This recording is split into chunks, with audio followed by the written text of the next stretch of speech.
നമസ്കാരം. 91 ന്യൂസിലേക്ക് സ്വാഗതം.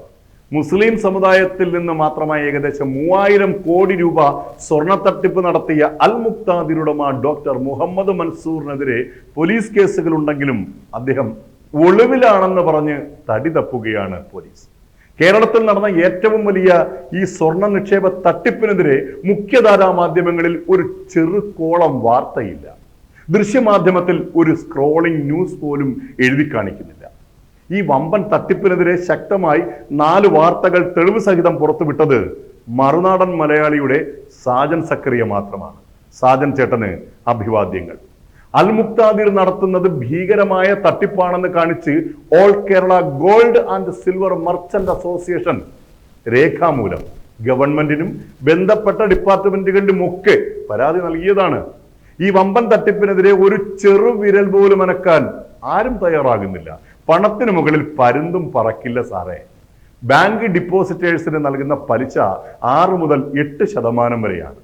എന്നാൽ മുക്താദിറിൽ നിക്ഷേപകർക്ക് വാഗ്ദാനം ചെയ്ത പലിശ 30 മുതൽ 35% വരെ തിരികെ കൊടുക്കണ്ട എന്ന് ഉറപ്പുള്ളപ്പോൾ വാഗ്ദാനം എത്ര ശതമാനം വേണമെങ്കിലും ആകാമല്ലോ.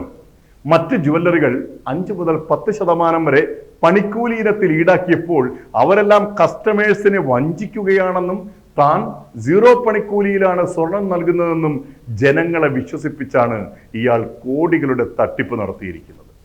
മുഹമ്മദ് മൻസൂർ ബിസിനസ് ഏകദേശം അവസാനിപ്പിച്ച് സുഖ സൗകര്യങ്ങളോടുകൂടി ഒളിവിൽ പോയി കഴിഞ്ഞു. ചെറിയ ചെറിയ ഷോപ്പുകൾ വാടകയ്ക്കെടുത്തായിരുന്നു ജുവല്ലറികൾ തുറന്നിരുന്നത്. എല്ലായിടത്തും ഒരു വർഗീയ പച്ച നിറം. മുഹമ്മദ് മൻസൂറിന്റെ വേഷവിധാനത്തിൽ പരിപൂർണമായി ഒരു ഇസ്ലാമികത. ഒക്കെയും മതത്തിന്റെ മറവിൽ തട്ടിപ്പിനായി നടത്തിയ വ്യക്തമായ പ്ലാനിങ്. കേരളത്തിലെ സമസ്ത ജില്ലകളിൽ നിന്നുമുള്ള മുസ്ലിം പ്രമാണിമാരെയും പള്ളി ഖത്തീബുമാരെയും ഇസ്ലാം മത പണ്ഡിതരെയും മുൻനിർത്തി മുസ്ലിം വിഭാഗത്തിൽ നിന്ന് മാത്രം കോടികൾ സമാഹരിച്ചു. ഓരോ ഷോപ്പിന്റെ ഉദ്ഘാടനത്തിനും മിനിമം MP-യും MLA-യും മന്ത്രിമാരെയും പങ്കെടുപ്പിച്ചു. പേരിന് മുന്നിൽ ഒരു വ്യാജ ഡോക്ടർ ബിരുദം തുന്നിപ്പിടിപ്പിച്ചു. ഒരു ജില്ലയിലെ ഷോറൂം ഓപ്പൺ ചെയ്താലും സർവ്വദിന പത്രങ്ങളിലും ഫ്രണ്ട് പേജ് നിറയെ സംസ്ഥാന വ്യാപകമായി പരസ്യം ചെയ്ത് കൂടുതൽ നിക്ഷേപകരെ സമാഹരിച്ചു കൊണ്ടേയിരുന്നു. ഇയാൾ ഇന്ത്യയിലെ 6ഓളം ബ്രാൻഡുകളിൽ നിന്ന് സ്വർണം വാങ്ങിയിട്ടുണ്ട്. അവിടെയൊക്കെ 5 മുതൽ 10% വരെ പണിക്കൂലി നൽകിയിട്ടുമുണ്ട്. പിന്നെ എങ്ങനെയാണ് 0 പണിക്കൂലിയിൽ സ്വർണം വിൽക്കുന്നത്? നാഷണൽ ഹൈവേ വികസനത്തിന് കിടപ്പാടം നഷ്ടപ്പെട്ടവർക്കും ഭൂമി നഷ്ടപ്പെട്ടവർക്കും ഗവൺമെന്റിൽ നിന്ന് ലഭ്യമായ മുഴുവൻ തുകയും മുസലിയാക്കന്മാരെ ഇടനിലക്കാരാക്കി ഇയാൾ കൈവശപ്പെടുത്തി. കേരളത്തിലെ ഏകദേശം എല്ലാ ഷോപ്പുകളിലും പൂട്ടിയ നിലയിലാണ്.